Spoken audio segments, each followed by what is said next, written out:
Our lesson for today will be looking at Chemistry 1502.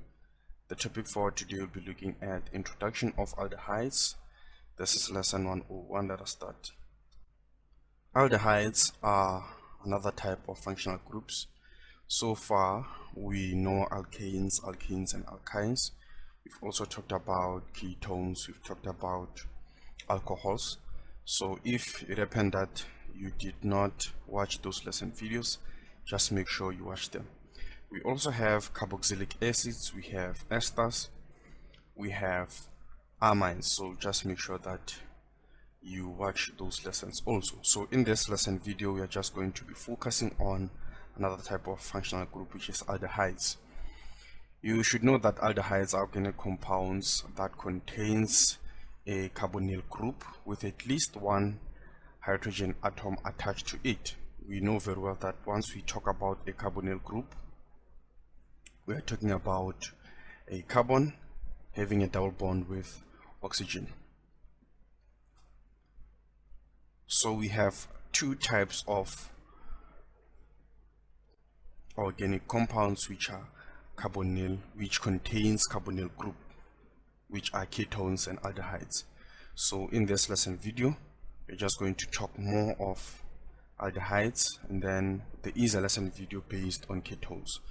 So according to the definition, I said it should contain a carbonyl group and then attached to at least one hydrogen atom. Sometimes you might find that it is indicated as CHO. We're just trying to distinguish or differentiate it from the alcohol, which is OH. Instead of OH, we use HO, which simply means this part. And then this can be bonded to an alkyl group. And then the general formula is CnH2nO. This is the general formula for aldehydes. So in order for you to identify an aldehyde, you simply have to identify this part, and then you should be able to tell if it's an aldehyde. And then we'll also be looking at the common names and also the IUPAC name of aldehydes. So let us look at this compound. We can clearly see that this is an aldehyde because of the part that I mentioned.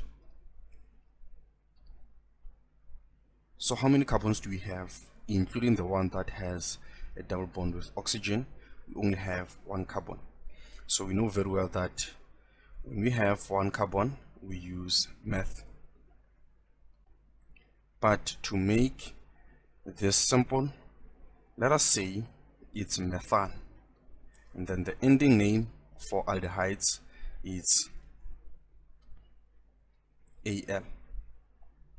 So instead of methane, methane, methine, methanol, it's going to be methanal. So in your notes, you will simply add that the ending name for aldehydes is Al. So we have methanal. Suppose we have two.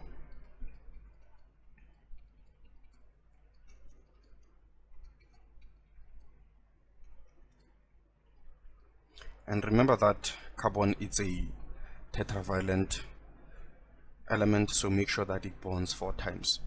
So this one we have 2 carbons, so it will be ethane, and then you simply put the ending name, which is ethanol.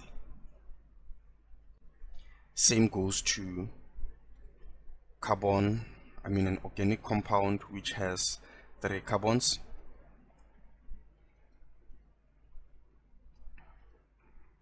And you can clearly see that I do not mention the position of the double bond to oxygen, because for aldehydes you should know that this part will always be at the first. Remember that when it comes to IUPAC naming, this will be carbon number 1. This will take priority. So if it is not here, it will be here, which is the same thing. It's just a mirror image of the other one. So this one, it will be propan, then we put Al, propanol. then you should know that sometimes you have common names. Methanol, it is also called a formaldehyde. Should it happen that you are dealing with a weird problem and then they say formaldehyde, you should know that they're referring to a methanol. And then for ethanol, it's acetaldehyde. Let me write this down. Acetaldehyde, or we can say acetaldehyde.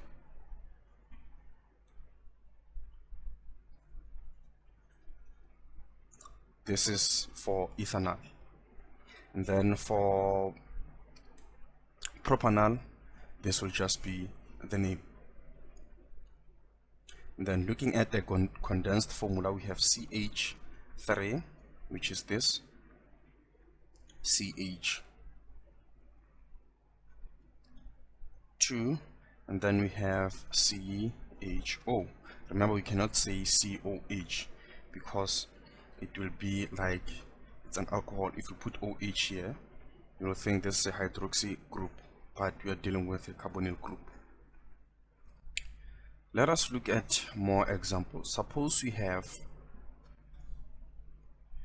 what would be the IUPAC name for this? We'll start by counting the number of carbons we have. So we have 1, 2, 3, 4. So we know definitely sure that our name will have butan. Then we start to count. Let's say we count from here. 1, 2, 3, 4. Then we can see that the methyl is on the second carbon. So we are going to compare. Now I'm also teaching you how to write the IUPAC name without memorizing the rules. This rule or this trick will help you to determine the IUPAC name of any functional group. So if we start from left to right, this is 1, 2. It simply means that on carbon number 2 we have a methyl. You can see this is a methyl. And then on carbon number 4 we have our butan. So we are going to compare this with starting here. Let's see, we have 1, 2, 3, 4. But with my statement that I've made in few minutes, I mentioned that this will always take priority, so we cannot count from left to right. So the name for this will be butan. Since it belongs to aldehyde, we're going to put Al here. And then on carbon number 3, that is where we have our methyl. So we have 3 methyl butanol. Let us look at this one. We can see that we have an aldehyde and also a halide or a halogen as our substituent. Now the question would be, are we going to start prior to the halide or the aldehyde? You should know that the aldehyde will take priority in this case. So we are going to start from 1, 2, 3, 4. Now we definitely know that our parent chain is butanol, and then you can see that our bromine is on carbon number 3, so we are going to have 3 bromo butanol. Let us look at this one. Now we can see that this is an aldehyde, so we're going to start from 1, 2, 3, 4, 5, 6. Carbon number 3 we have a methyl, and also carbon number 4 we have a methyl. So looking at this part by part, carbon number 3 we have methyl, so it's going to be 3, Then on carbon number 4 we also have a methyl, so it's 4. Then we put hyphen di. Remember, di simply means that we have 2 methyls, dimethyl. And then we can see that this is an aldehyde, so it's hexanal. It's hexan, and then we put Al. Then combining these names, we have 3.4 hyphen dimethyl hexanal.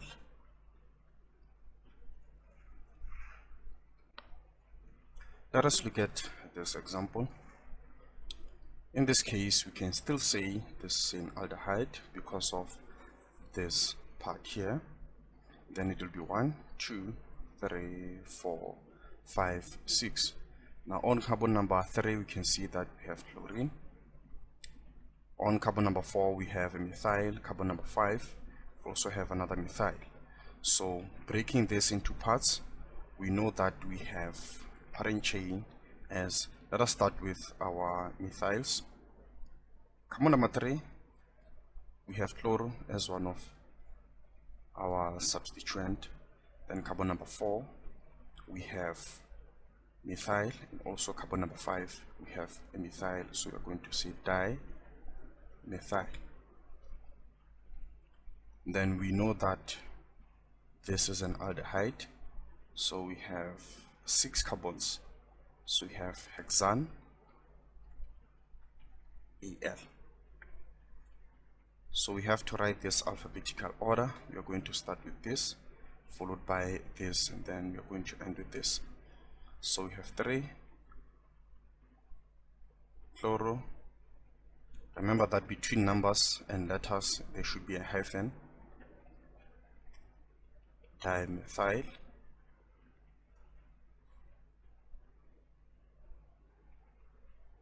hexanal. Let us look at this one whereby we have 2 halides as our substituents.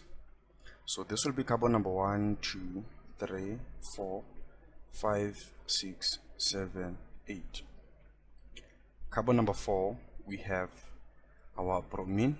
Carbon number 7 we have our chlorine. So on carbon number 4 we have bromo.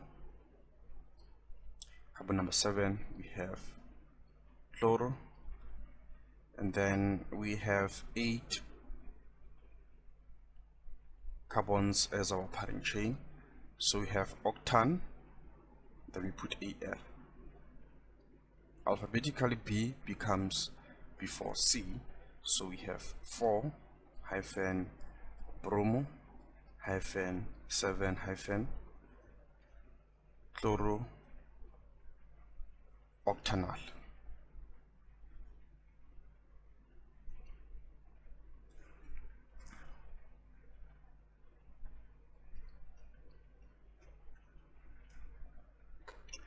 Well, it's very important for you to understand the aldehydes, especially when we have to deal with the reactions, how we derive aldehydes from hydroxy group, which are alcohols, through the oxidation.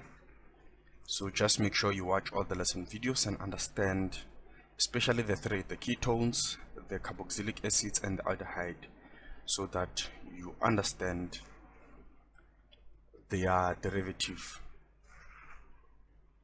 That's it for this lesson video. This is Wapula SJ. Thank you very much.